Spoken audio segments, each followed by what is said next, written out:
Huh? Huh?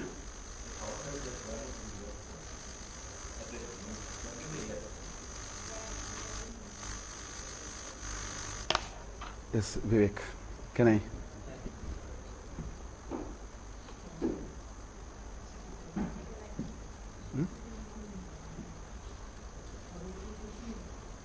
So you can put on the screen Taittiriya Upanishad.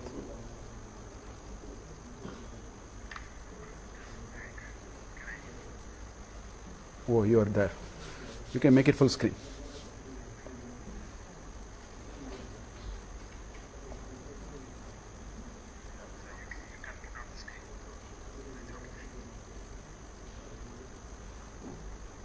Make it full screen. It's not full screen. Slideshow. You already made full screen. Okay.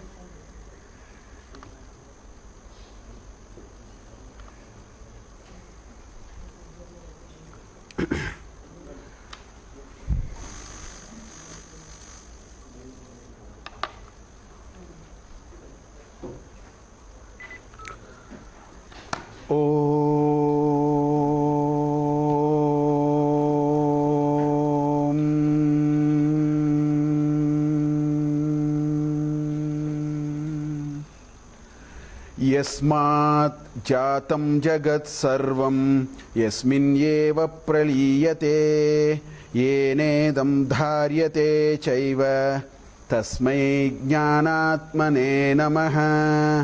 ईश्वरो गुरुरात्मेति मूर्तिभेदविभागिने व्योमवत् व्याप्तदेहाय दक्षिणामूर्तये नमः। तैत्तिरीयकसारस्य मयाचार्यप्रसादतः विस्पष्टार्थरुचीनां हि व्याख्येयं सम्प्रणीयते। ॐ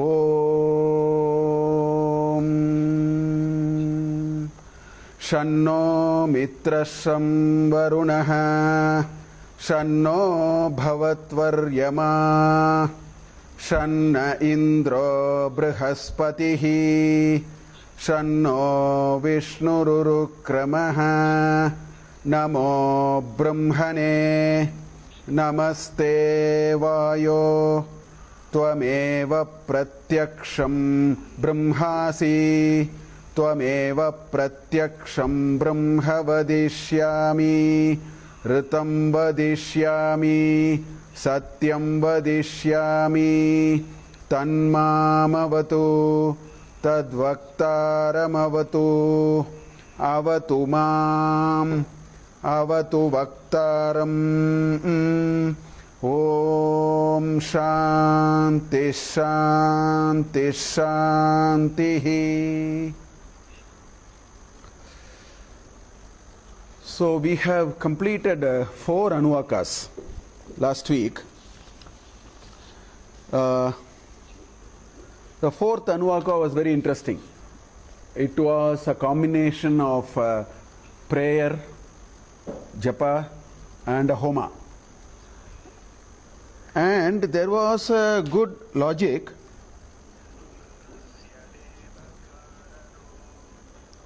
One minute, I think. Yeah. Okay.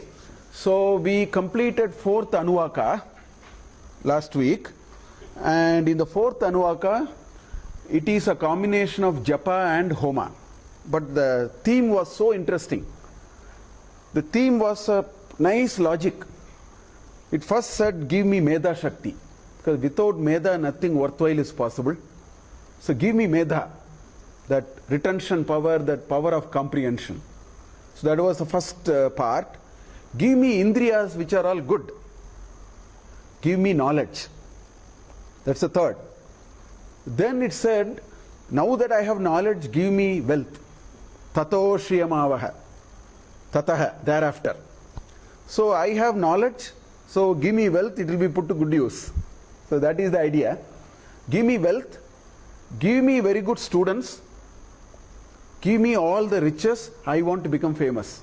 So broadly, so the conclusion was, without knowledge and wealth, it is not possible to do good karmas. Without doing good karmas, it is not possible to wash away undesirable things. And only when we are able to do that, the ajnana will go and the knowledge will shine. So that is the idea. That's why this is the order in which the ideas, the requests are made. That's what we saw in the last anuvaka. The next anuvaka, anuvaka 5 and anuvaka 6 are sort of little bit connected. And this anuvaka which we are going to see today is called vyahritis upasana. And vyahriti as a Sanskrit word is that which is uttered. Vyahritam means something which is uttered. So this is a very interesting upasana, because more than anything it will actually clarify some of the things that we see in rituals, some of the things which some of us may be doing or we have observed it. It will really resolve some of those. This is the feeling I got when I read it with a little more detail, in a little more depth and so on. And it is a very prasiddha vyahriti. What is that? Om bhur bhuva suvaha. Suvaha or swaha, both versions are there. Om, actually bhur bhuva swaha or bhur bhuvaha suvaha. These are the three which are taken. And there is some nice thought which are laid out in this anuvaka, which we will see. This is very, this word, this bhuva bhuvaha swaha is very commonly heard. That's why it's prasiddha. But we really do not know why are they saying it. This, after going through this, we will get a little sense. Is it just some word or what is it? That's one part of the story. Anyway, the other part is to actually give us an upasana. So as I told you, upasana is you take something and load on it something else. And what we normally load on it is the nirguna brahma. So we want some saguna. Otherwise we don't know how to do it. So the saguna in this upasana is the bhuhu, bhuvaha and suvaha. The three vyahritis. So I want a little bit talk about it before we really get into this upasana. Before we get into it, another thought which I think is very, very important for us.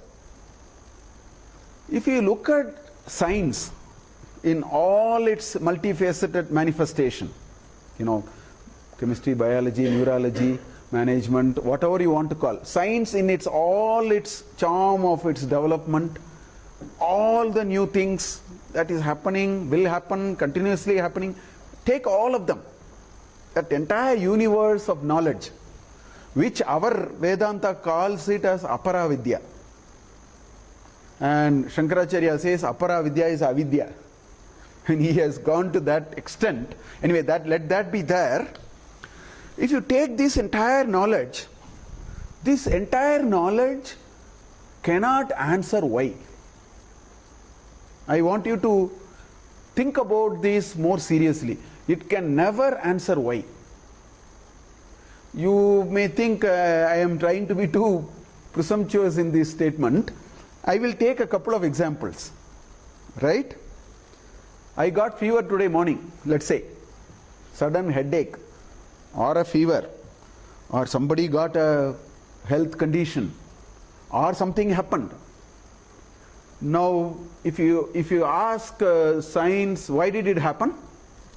When I mean science, this body of knowledge, I mean that. If you ask, why did I get headache? Why did I get, fever today morning? I thought of some answers. You go to a very good doctor, you go to a very reputed person, he might give answers like this. He might say, there is some virus. You have contracted some virus, or you have a digestion imbalance. If for Ayurvedic doctor, he will say your doshas, pitta, kapha, vata is out of balance. Something he will say. They will use their own terminology. Doesn't matter, allopathy, nothing. or they may say, there is some reduced immunity, or because you got it from your friendly neighbor, like that. These are all not why. If you really think about it, these are not the answers for why. These are the answers for how. Sorry. How did I get? These are the answers for that. If I go and tell him, no, sir, what you are saying is not why, what you are saying is what of it. I did not ask you this. I asked you, why did I get fever? Then there may be a second attempt. This time, it can be a little deeper. So the person can talk about some chemical reactions which are happening. Some proteins did something, some amino acids were secreted or something, you can get to next level. And certain things got secreted, this alpha-2, something happened, antioxidants, something. I will again go and tell him, you have not answered why. Maybe instead of what, perhaps you have gone one step and you have answered how. This explains how I got the fever. It never explains why I got the fever. It's impossible. Please think about this issue. The world of knowledge that we all have can answer what and how. It cannot answer why. Why did I get fever? Why did I get upset? Why did somebody talk ill of me? These kinds of why questions I am asking. If you say, he talked ill of you because he did not like you, that's not really the answer. That's only a half answer. It still explains how he or she got into the mode of talking ill of you. It still doesn't answer the why. You may think it is answering the why, it is not answering the why. Which means we have to understand this question why. Right? I have mentioned this in my Gita classes also earlier. Why did the apple fell? It cannot be explained by force of gravity. Force of gravity explains how it fell, or the what of it. It can say at what speed it will land on the ground, or why. In common parlance we use the word why. Why did apple fall? It fell because of force of gravity. No. In common parlance we use the word why like that. Why apple fell is not because of force of gravity. Force of gravity only explains how it fell. By that what I mean is, why did the apple fall at 6:12? Why did it not fall at 6:11 or 6:14? I can ask this question. Every event in our life, good or bad, everything we can ask this question, why? And we end up answering with how. It's possible. It's not about good or bad. There are good events, there are bad events, there are sad events, there are good. Everything, the why we are trying to answer, that's what we think. Why did it happen to me, of all? So, for which you don't find answers with this knowledge. That's why it is called avidya. That's why it is apara vidya. It is incomplete knowledge. It's not complete. Apara means it is not ultimate. That is why this entire body of, I am not talking ill or look down on this knowledge. I want to make a point. The point is, this covers one ground. It doesn't cover another ground. That's all I want to say. The why is not at all answered by this. Now, if you want to ask why, the only way it answers is a knowledge which is inside, not outside. These are all knowledge outside. This is the point I want to make. Any knowledge which is available outside. And how do you know a knowledge available outside? The only acid test to know whether a knowledge is outside or inside is to find out whether you acquired the knowledge through your indriyas or through your anubhuti. If you acquired a knowledge by your anubhava, I exist, I don't need any of my indriyas to know I exist. I don't have to have the faculty of hearing, I don't have a faculty of seeing, smelling, feeling, touching. Feeling means sparsh. None of that are required to say I exist. That's an internal knowledge. Prajna, a technical word to use, it is called prajna, consciousness. So, knowledge which is inside does not require any of the indriyas. Indriyas are required only to transact with the outside world. So the transaction may be to share the knowledge, which I am trying to do now, or to gather knowledge. Correct? So this why is never answered that way. Why is a knowledge which is answered by yourself. Self within quotes. It cannot be answered by anybody. So this Upanishadic knowledge is exactly that. I want you to remember the first 2 sessions of this series is very, very important. When you think this is not logically going anywhere, go and listen to the first 2 lectures. That's why I spent 2 lectures on why Upanishadic learning is different from other learning. We can't use our normal logic, normal kinds of things and bring it here and use that yardstick and say this is making sense. It's not like that. Because Anubhuti is independent. Now what is the most proof of what I am saying? There is a very strong proof to my statement. Every day we have a deep sleep. Absolute deep sleep. And the first definition of deep sleep is you are dead. Your indriyas are switched off. Your karmendriyas are switched off. Your jnanendriyas are switched off. Your buddhi is switched off. Your ahankara is switched off. Manas is switched off. Chitta is switched off. Everything is switched off. Grinding halt. That is called deep sleep. If your manas is active, you will get dream sleep. The definition of deep sleep is you are not there. In terms of the indriyas. The 24 pancha, in fact, science also says your respiration levels come down to 60% or some 40% or something in deep sleep. When you are awake, if your oxygenation level comes to 90% itself, you will be dead. Lungs will suffocate. That's what science says. So you have switched off completely, yet you got up next day morning, you said, I had a wonderful sleep. People always get out of a good sleep, a sound sleep, with fullness. The nearest touching of fullness we go through every day, 4-5 hours. That's anubhuti. Indriyas are not required. It's anubhava. And you recollected the anubhava when the indriyas switched on. When the indriyas switched on and we woke up, you said, I had a good sleep. That's why you use past tense. You can never say it in present tense or present continuous, then you are not sleeping. You are not having deep sleep. So, this anubhuti or the internal knowledge does not require indriyas. Indriyas are required only to transact. If you chose not to tell to me that you had a good sleep, you don't need these indriyas to describe the good sleep also. Not required. You wanted to tell.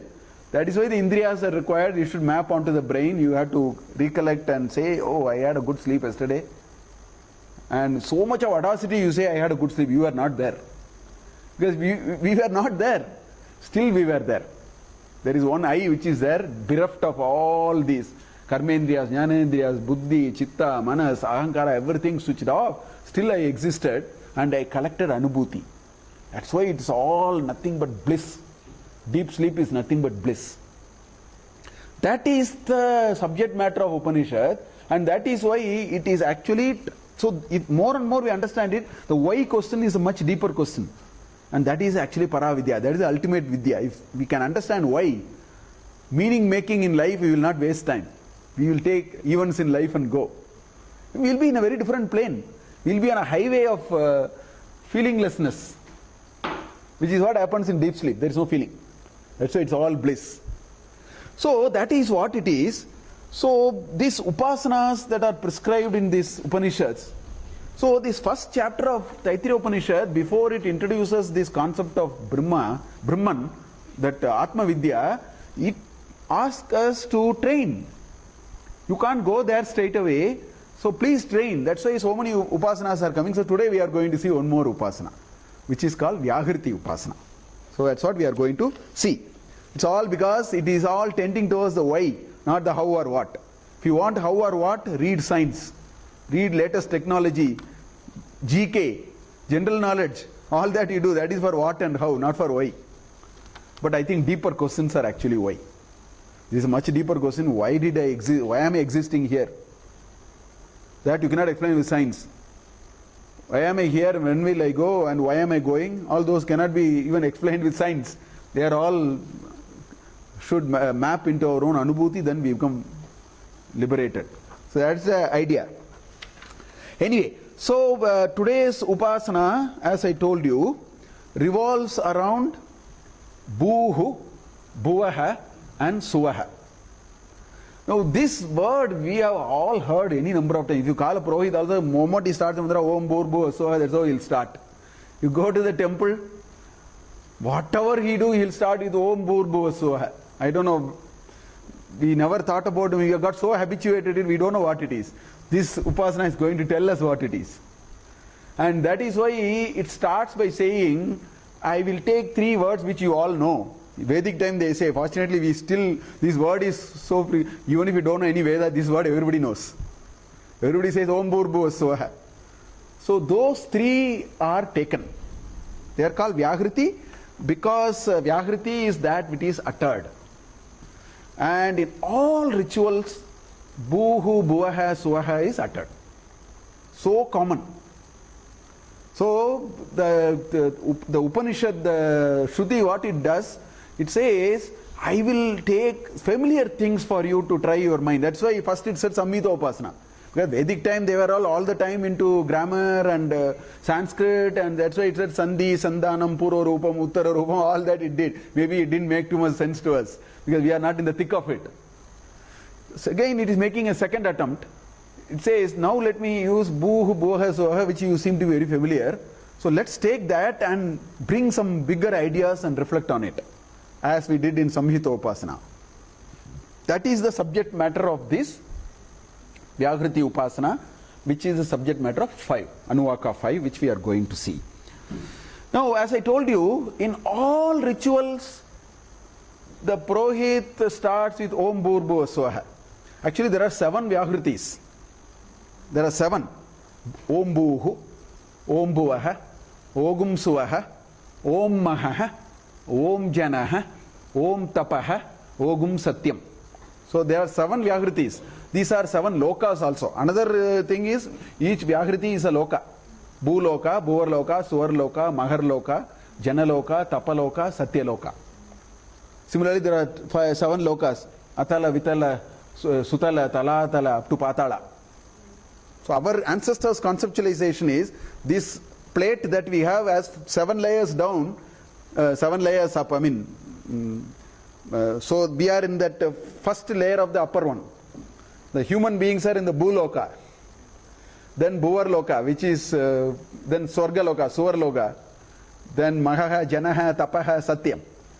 Atala, Sutala, Vitala, Talatala, like that, up to Patala. That is the other 7. So Vyahriti, there are 7 Vyahritis, but in this Upasana, only 4 are taken. Bhuhu, Bhuvaha, Suvaha and Maha. First 4. They have just taken a choice because we are little aware of it. The most important reason is Bhur Bhuva Suvaha is used. So people are familiar with it, so let us take it and help them. Whenever you utter Bhuhu Bhuva Suvaha, if you go through this Upasana and knowledge of it, that will map onto you. That is the idea. It's all about saying a mechanism to actually set the mental thinking process into a direction. What is all these Upasana? The mind is an controllable animal that we have. So before you say Brahma Vita Apnoti Param, which is chapter 2 of Taittiriya Upanishad, mind has to be brought. So that is why these are all methods of actually bringing the mind a little closer. So take familiar things, keep reflecting on this idea again and again and again. To that extent, the mind's distraction will slowly taper. This is the science with which they have put all these in place. Now, this famous Gayatri mantra is there. It says, Om Bhur Bhuva Suvaha Tatsaviturvarenyam Bhargo Devasya Dhimahi Diyo Yona Prachodayat. That is the Gayatri mantra. Actually, that mantra is called Savitri.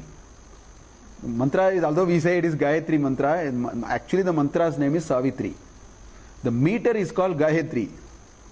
Gayatri is a meter in which there are 8 letters.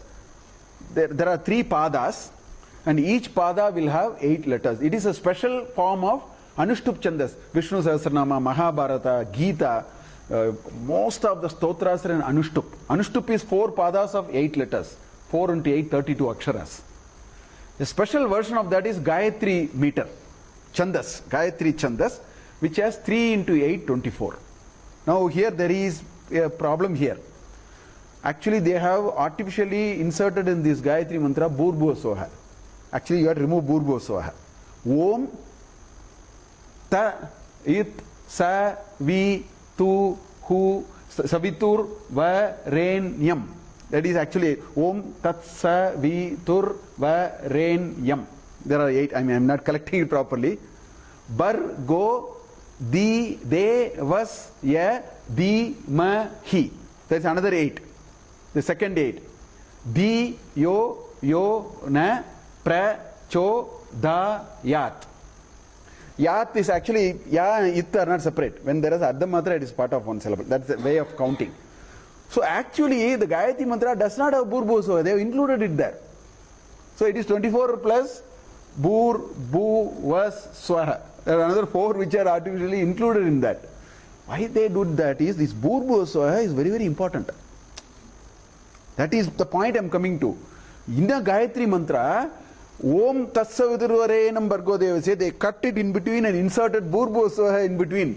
We don't know all that. We are simply, whoever is supposed to utter Gayatri, they are just uttering Gayatri after Upanayana and all that. This is what is happening. The Bhurbhuva Swaha is inserted now. Now. Why I am saying that is, it shows this Bhurbhuva Swaha is very, very important. Prasiddha. It's used everywhere. So that is what is being taken. And with that, they are looking at it. So what we will do, we will start with this genesis of Vyahriti. Little bit we'll understand that before we get into the anuvaka. But before that, let me recite the anuvaka before we look at it.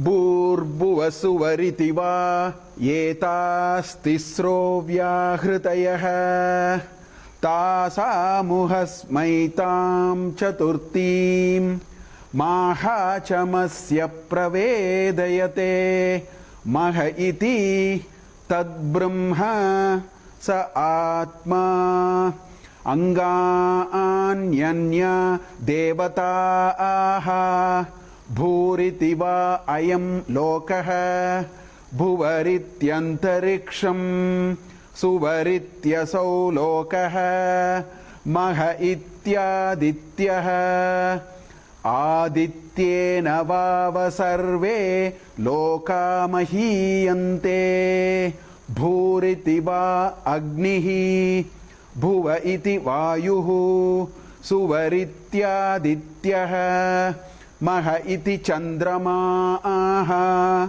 chandrama vava sarvani jyotigim shimahiyante bhuriti va ruchah Bhuva iti samani suvariti ejugumshi maha iti brahma brahmana vava sarve veda mahiyante bhuriti vai pranaha bhuva ityapanaha suvariti vyanaha maha ityannam annena vava sarve pranamahiyante tava etas chatasraschaturdha chatasraschatasro vyahritayah tayo veda saveda brahma sarve esmai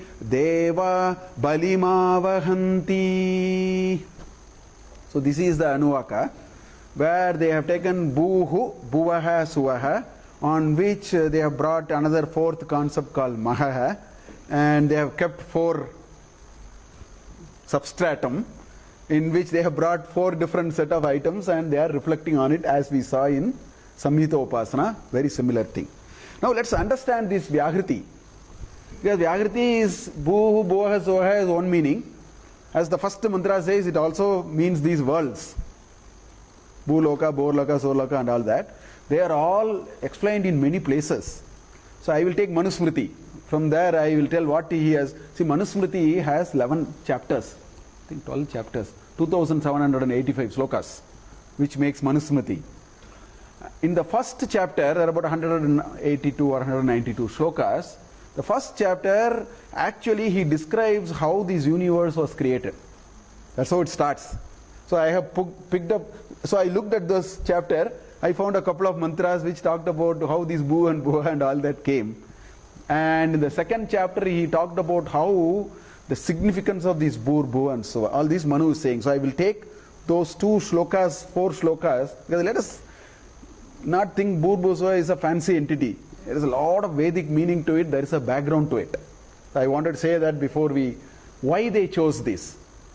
It's very important for us to know. So in chapter 1, as I told you, actually chapter 1 starts, some rishis come to Manu and say, tell us, what is all this? That's a question they ask, then he starts talking. That's how the Manusmriti starts.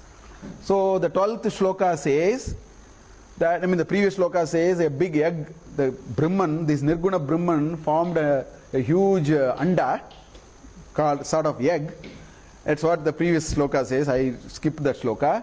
Now what is he saying here? He says, Tasmin ande saha Bhagavan ushitva. Ushitva is residing. Residing, living, that is the meaning. Ushitva means. Okay? Tasmin ande saha Bhagavan ushitva parivatsaram. He lived to the extent of 1 parivatsara. Okay?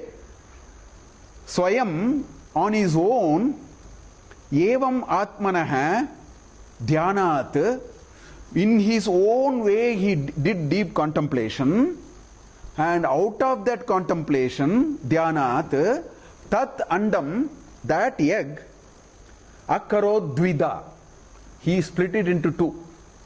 See, he created a sort of an egg, and he resided on that egg to the extent of 1 parivatsaram, and did deep contemplation. In Taittiriya Upanishad it comes beautifully in the 2nd chapter. How did it happen? So kamayata bahusyam prajayeti satapo tapyata, all that. He became desirous of creating he woke up and then created the universe. All those are there in the 2nd chapter. But anyway, he tells it in a different way here. So he created 2 halves of this anda, out of which pindas started coming. From the macro, anda is a macrocosm. Moments you start splitting, you get microcosm out of it. So that's what it is. So he divided them into 2 halves.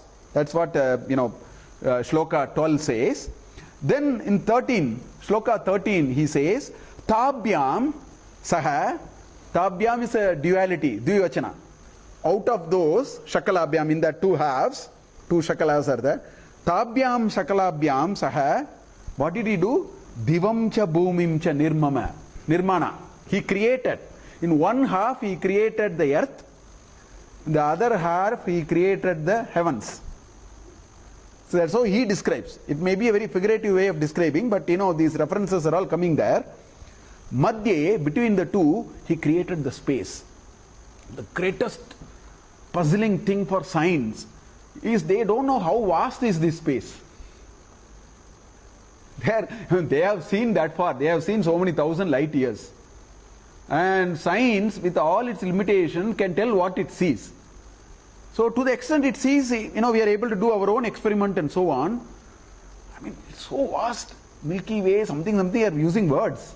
So he says, he made, so this anda must be so huge, because the space itself is so huge, and then he put it aside. One he call it as bhumi, which is what we are, and the other is the divam, which is the heavens. That's where the bhuvaha, suvaha, maha, all those are there. That is a conceptualization which he is talking about. Madhye, in between the 2, vyomaha, he created space. Vyoma is space. He created the 8-pointed direction.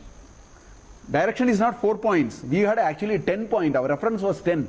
In Vedic thing always, direction is actually fixed with 10 axis. It's north, south, east, west. That's all we know in modern thing. They have northwest, Agni, Nirriti, Vayu and Ishanya. Right? Then Adha and, Urdhva and Adhara. So 10 points actually. He talks about 8 points. 8 or 10 is referred quite often. So 8-point reference of the space, the water, all those he created. He's explaining how this world started. That's first part of chapter 1. where all these are coming. In second chapter of Manusmriti, so anyway, I use the word Parivatsaram because I want to tell you that our ancestors' knowledge of time and calendar and all that, Gregorian calendar can come nowhere near. Because they were extraordinarily good in astronomy. See, they found 10 months first. That's why December, DEC, Dec is 10. September is 7. They're all Sanskrit words. Ashta is 8, October. Nava is 9, November. Then July and August were inserted later. Original conceptualization was only 10 months. In the Julian calendar, Gregorian to Julian calendar, you had 12 months and so on. We had 6 calendars. One of them is Parivatsaram. Although I have written one whole year in English as a translation to this, which year I haven't told. Parivatsaram is one Jupiter year. How do you find it? I will go to Bhagavata Purana, where there is all this description of signs, time, everything is there in Bhagavata. In chapter 3, book 3, canto 11. So I will show you that. In Srimad Bhagavata Mahapurana, there is a shloka, there is a conversation about time between Vidura and, I don't remember the Rishi's name. They have a conversation about time. Vidura asks about time. He is explaining. Wonderful shlokas are there. In this one chapter alone, this 11th chapter in the 3rd book, the description of time ranges from 10 power minus 5 seconds to 10 power 17 human years, which is called Pararda. In chapter 8 of Bhagavad Gita, I actually showed all these. I brought all these calculations and showed. And we are all using it today. Mamopata samasta duritakshaya dvara Shri Parameshwara Prithirtham Vishnu Mahavishnu Prithirtham, whatever you say. Ashta Vimsatitame Pratame Padye, all that we say, they are all part of this calculation. Anyway, at that time I mentioned all those. He says Samvatsaraha, Parivatsaraha, Idavatsaraha. So there are 3 types of Vatsara in the first line. Samvatsara, Parivatsara and Idavatsara Yevacha. Anuvatsara, there is another type of year called Anuvatsara. Then Vatsara, then, so there are 5 of them, not 6, sorry. There are 5 of them. Viduhu evam prabhashyate. People knew 5 ways of calculating time, cycle of time. Is what, hey Vidura, evam prabhashyate. It has been told like that, is what this Rishi is saying. So Samvatsara is the Samvatsara is what we use, which is a lunar year.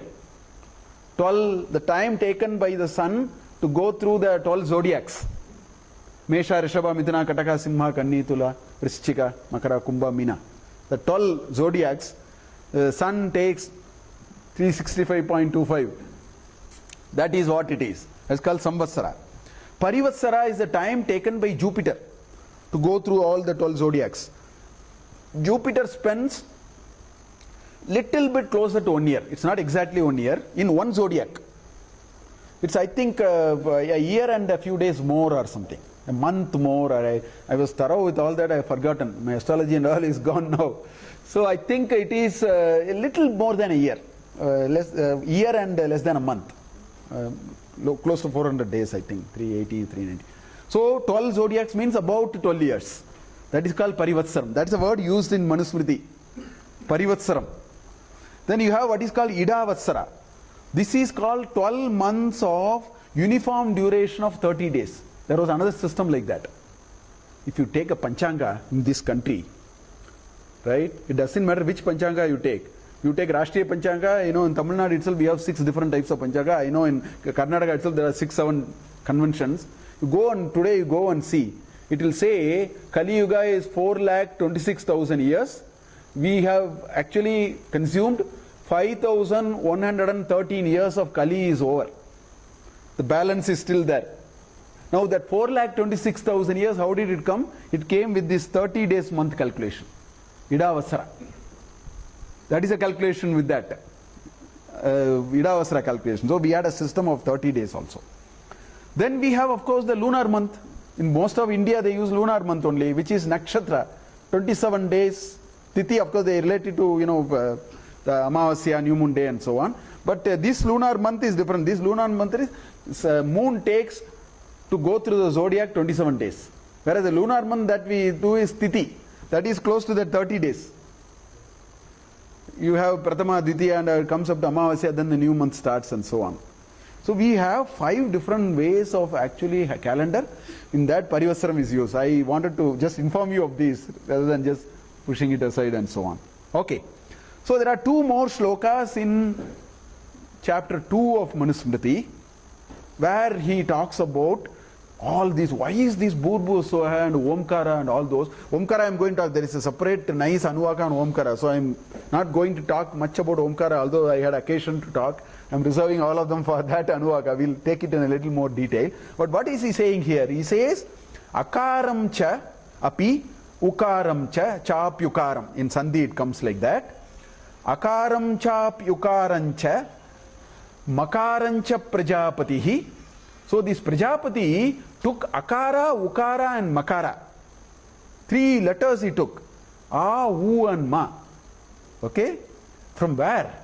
Next line says that. Vedatrayat.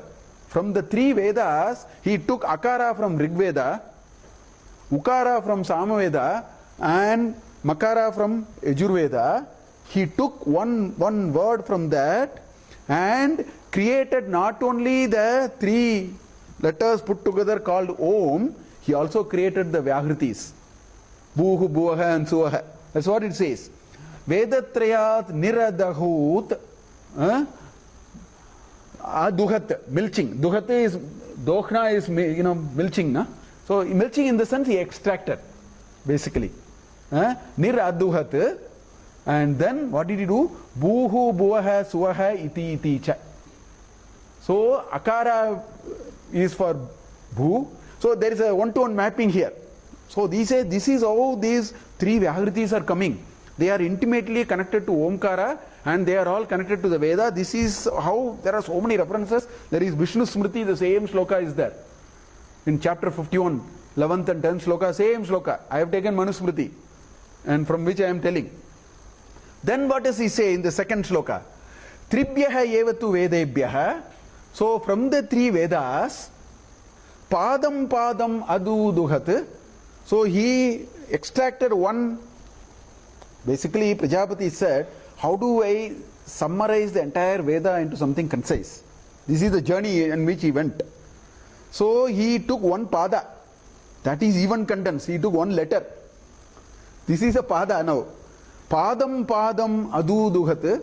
He milched one pada from each of that Veda. Okay, tat rich, tat iti. That put together he condensed all of them into the word tat. You say Om Tat Sat. We use the word Om Tat Sat. The tat has been extracted in a very big way.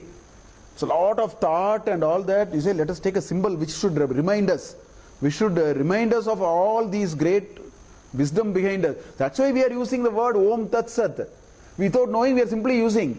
The moment you say Tat, this shloka must come to our mind. Oh, this is a representative for this entire Vedic wisdom. So that is the weight that it has got. Right? Tat iti ruchaha. From Rigveda, he took the word Tat. He said, let this be the representative of the whole thing. Right? And he said, I will use it with Savitri. That is how the Om Tat Savituhu Varenyam Bhargo Devasya Dhimahi. That Tat, which is nothing but the sacred meaning of Savitri, Savituhu, Varenyam Bhargo Devasya Dhimahi, let it make my brain shine. That's the meaning of Gayatri Mantra. So all these are connected to one another. And because people were so much aware of it, so in this Upasana, it said, let me take Bhuhu, Bhuva and Soha, because every one of us know. Let's use it and try to contemplate on it. Maybe we are a little easier on us. So that is the logic behind all these things. So with this background, now we will see the mantras. Okay. So the first mantra is Bhurbu Asuaritiva Etas Tisro Vyahritayah. Tisraha is 3. Ekaha. This is a Strilinga. Vyahriti is a Strilinga. If it is a Pullinga, Trayaha. Strilinga is Tisraha. This is a Strilinga. Vyahriti is a Pullinga term. So the adjective must also be in Pullinga in Sanskrit. That's why Tisraha. Etaha tisraha vyahritayah. So it starts, this anuvaka starts saying bhuhu, bhuvaha, suvaha, iti, like this. There are 3 vyahritis which we all know. So commonly used, so let me take those 3. That's how it starts. Bhuhu, bhuvaha, suvaha, iti va, like this. Etaha, these, tisraha vyahritayah. So there are these 3 vyahritis which we all know.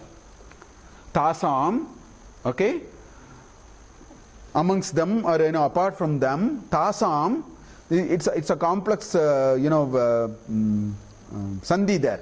Tasam, then u, look at what are all there. Tasamu hasmai, tam, that is how it is. So tasam, u, ha, sma. Then etam, sma plus etam, a plus a will become I. So all that is becoming like this.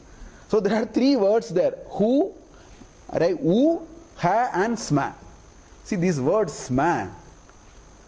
If you know Sanskrit, you can use present tense and tell past tense. Gachati sma. Gachati is present tense. Gachati sma was I was going. So the sma first you knock it out of this. And pravedayate sma. There is one verb pravedayate. So pravedayate sma. So somebody told. So let's remove the sma now. What is remaining is u and ha. U and ha are used for emphasis. In Sanskrit usage, u, ha are all to emphasize, to make it he. Yada yada hi dharmasya glanihi bhavati. He is an emphasis, like that ha.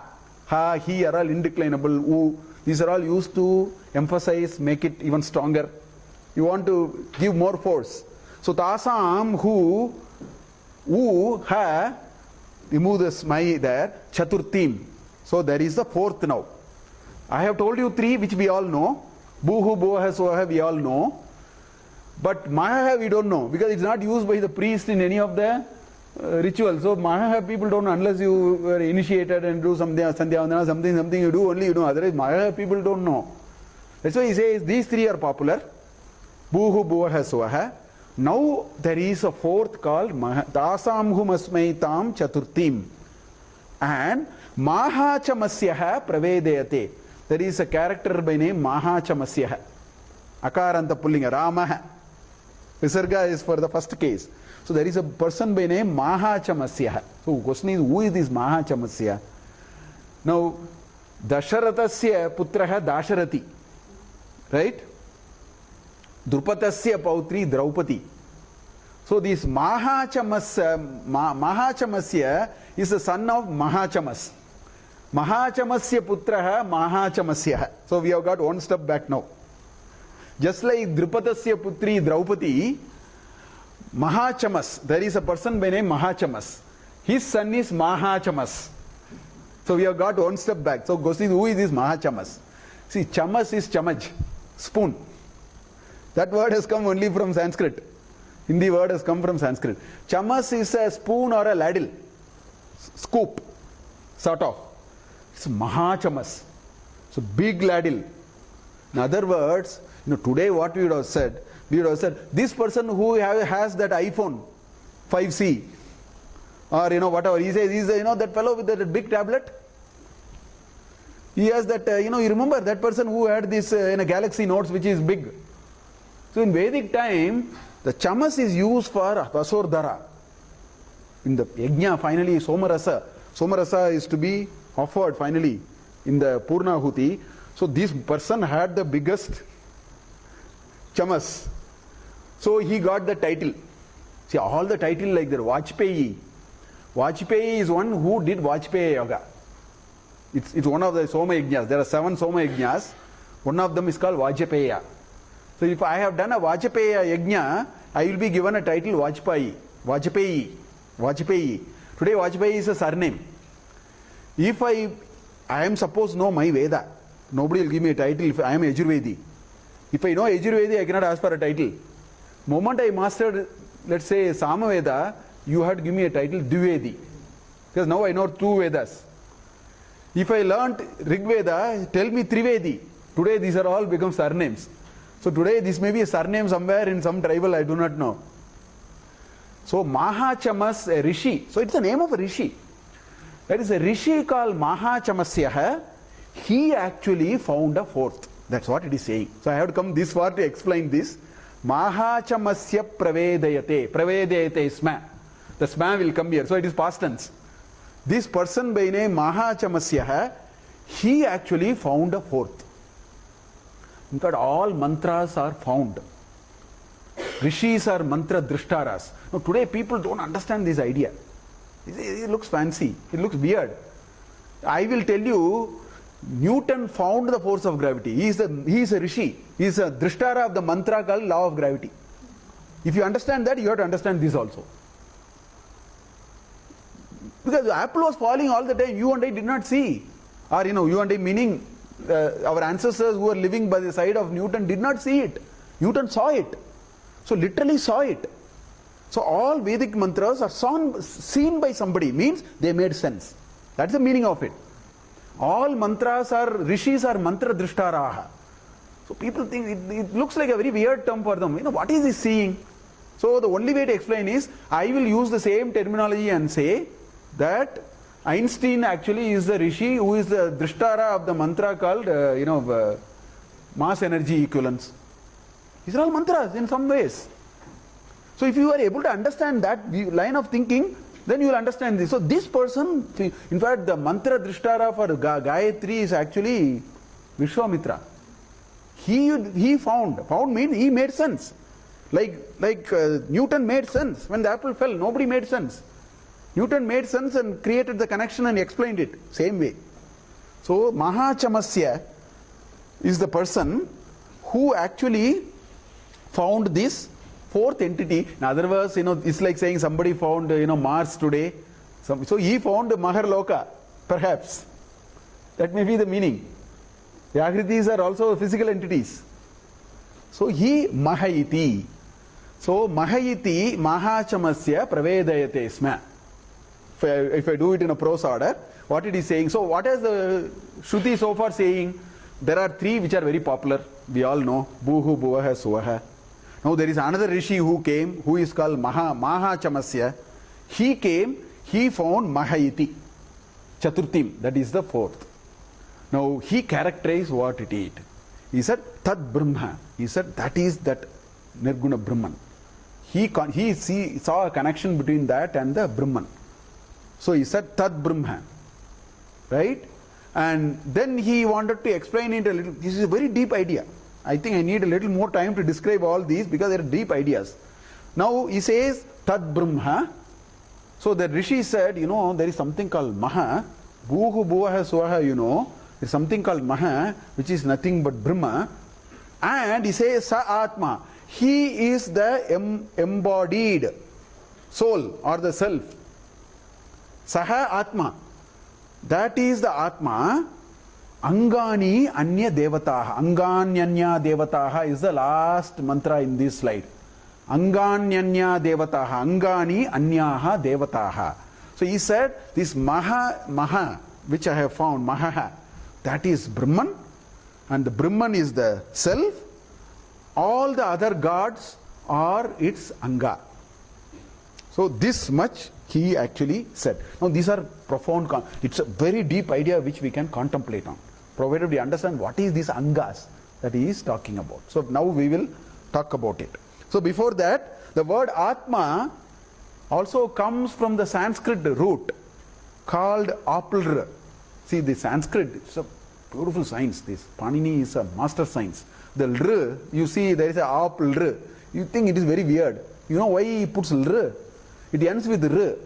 So he has a set of rules which will operate on verbs which ends in R. That's why he has attached it. It has no meaning. The way he organized and wrote his syntax is stunning. So there are lots of verbs with R ending. Okay?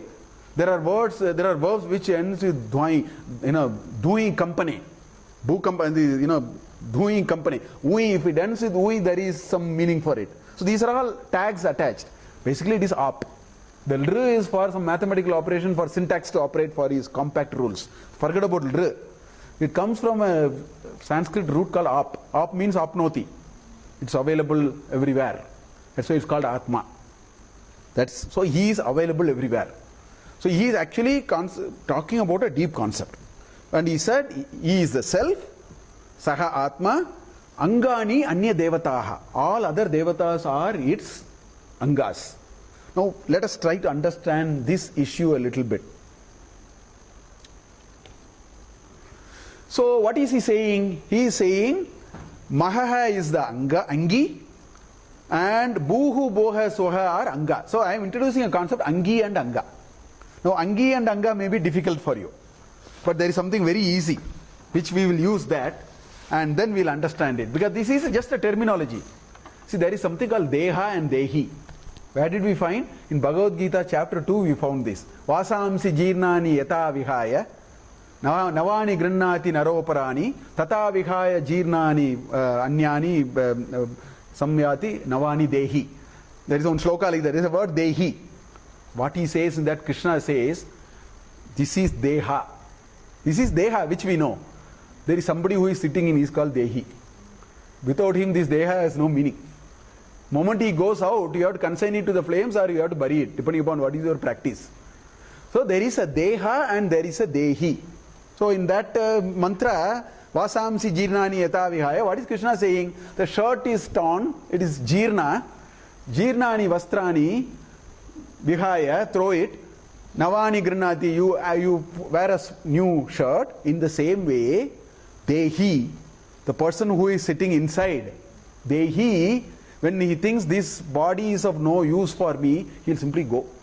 He'll throw it and go. Go elsewhere. That is what that mantra is. That shloka is. 22nd shloka in chapter 2 of Bhagavad Gita. Now, from that shloka, if you look at it, there is a word dehi. What is dehi? Dehi means that which is, there are some guiding principles. So, if there is a dehi, there will be a deha. Like employee, employer, we are saying, it's not exact equivalent. I am just saying. If there is a dehi, there will be a deha. Here there is an anga which has been mentioned. Angaha anya devataha. So there must be angi now. Without angi, there cannot be an anga. Without a dehi, can you have a deha? No. You have to preserve it in mortuary. If you have a dehi, if you have a deha without dehi, that's without fire, if you have a body, you better consign it to the flames. Correct? So without a dehi, there is no deha, which we all know. So from there we will now move on to this concept. So since this Shruti is talking about anga, there must be a angi. So that is angi. Sa atma. In the previous slide, if you see, he says sa atma angani anya devataha. So atma is the angi, and its anga is that. Now what is this angi and anga? This is a deep concept. If you can understand this, we have seen it in many ways in the past. I am only bringing one more dimension in this class. There are very important principles we should know between angi and anga. It can be applied for dehi and deha also, same principles. First is the principle of independence. A dehi will be absolutely independent of deha. A deha can never be independent of dehi. Think about this possibility. A dehi can be independent of deha, it will go. When death happens, the soul has gone. Dehi can be independent of deha. Deha can never be independent of dehi. Don't you see it? In the same way, angi can always be independent of anga. Anga, only when you have an angi you need anga, otherwise why do you need anga? Correct? So that is what I called as the first principle, is principle of independence. So we have to remember that he is talking about a deep concept. In all of us there is an independent entity and there is a dependent entity. This deha is a dependent entity. Inside somebody is sitting. That is the independent entity. He is reminding us through these words in this mantra. Correct? So principle of independence. Second thing, anga will have names and shapes. I am 6 feet tall. You refer to not angi, you dehi. You refer to deha. He is fair skinned, he is tall, he is stout, he wears spectacles. All that are references to deha, not to dehi. A dehi will be beyond forms and names and shapes. Right? Same way, angi is independent. Also, second principle is an angi is bereft of, angi is nirguna. An anga is full of guna. An anga is guna, angi is no guna. It is attributeless. As much as Dehi is attributeless, Deha has all the attributes you can think of. We attribute so much to the Deha, right? So that's the second principle. That Angi is beyond norms and forms. Therefore, moment you say something is beyond norms and forms, it is not subjected to any constraint or limitation. That's why when it chooses, it goes. Nobody can stop. The Dehi, when it chooses, it leaves the Deha and goes. Why? Because it has no forms and names and shapes. No physical laws can touch it. In chapter 2 of Bhagavad Gita, we have seen all these. Fire cannot burn it, water cannot wet it, air cannot dry it. Krishna says all these. What is he trying to say? He is saying every one of us have a non-changing principle because of which we are all moving with this frame. This mantra is bringing so much of thoughts into our mind. The one word Angaha Anya Devataha should spin you into this thought. There is Anga, that means there is Angi. And this interrelationship is what we should know in life. So, it has no limitations. Angi has no limitations, no constraints, no vikaraha. It will not go through any change. Whereas Anga is full of limitation, constraint, change. This Deha is full of limitation and constraints. After 7 years, 6 billion cells are completely replaced. Every 7 years, you cannot see one cell which existed 7 years before. So, at a very subatomic particle level, we are all not the same person every 7 years. Science is saying that in 7 years, the 6 billion cells are completely changed. Not even one cell is an old cell. It has vikaras. The Deha has vikaras. Dehi does not have. That's why you show me a 90-year-old party, grandmother, shows a 2-year photo of hers and says, I am the person. That's the biggest lie on earth. But every one of us actually agree, yes, you are that same person. Because there is one unchanging element there. Everything else have changed. How can a 2-year-old child and a 90-year-old grandma full of wrinkles on her face can be the same? That same is the Dehi. The different is the Deha. So Angi Anga is very, very important for us to understand.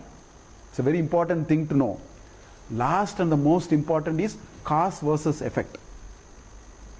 And Angi is the cause and Anga is the effect. If Dehi is the cause, Deha is the effect. It's not the other way. Clay is the cause, pot is the effect. Pot is not the cause and clay is the effect. Clay is the cause. Gold is the cause. And ornaments of different forms and names and all these will be for the other side. Whether it exists as a bangle or a necklace or a ring or a bracelet, that doesn't change. Gold is gold. So the Angi is the gold. The Anga is the names and forms and shapes. That will go through, that is the effect coming out of a cause. So much we should remember for this one mantra. This, it says, Tad Brahma, Sa Atma, Angani Anya Devataha. These 3 short sentences must spin us into this deep contemplation. They are talking a deep principle of life in these 3 mantras alone. Tad Brahma, Sa Atma, Angani Anya Devataha. Through that he is saying, reflect, understand that in every changing thing there is an unchanging element which is the Angi. The changing part is the Anga. So he is asking us to contemplate on these ideas. So this is the preamble for this Vyahriti. So now we have 4. Just like in, if you remember in Samhita Upasana, we had Purva Rupam, Uttara Rupam, Sandhanam and Sandhi. 4. Here also we have exactly 4. Bhuhu, bhuvaha, suvaha and maha. With this, now we are going to bring some ideas and superimpose on it and reflect on these concepts. So that is what this upasana is. We will continue it in the next class and see it. But it is very important to understand this concept of Angi and Anga. At the end of the day, our understanding, our life, is to understand that every one of us are actually an unchanging part in the company, and because of that, that is the Ishvara. Because of that, so many changes of myself happening. We associate ourselves to the changing part, not understanding the changing part is only because of the unchanging element. The moment the unchanging element goes, the changing part will not change and it has no meaning. That much reflection we must bring. Because many ideas in our life, we will take it much easily.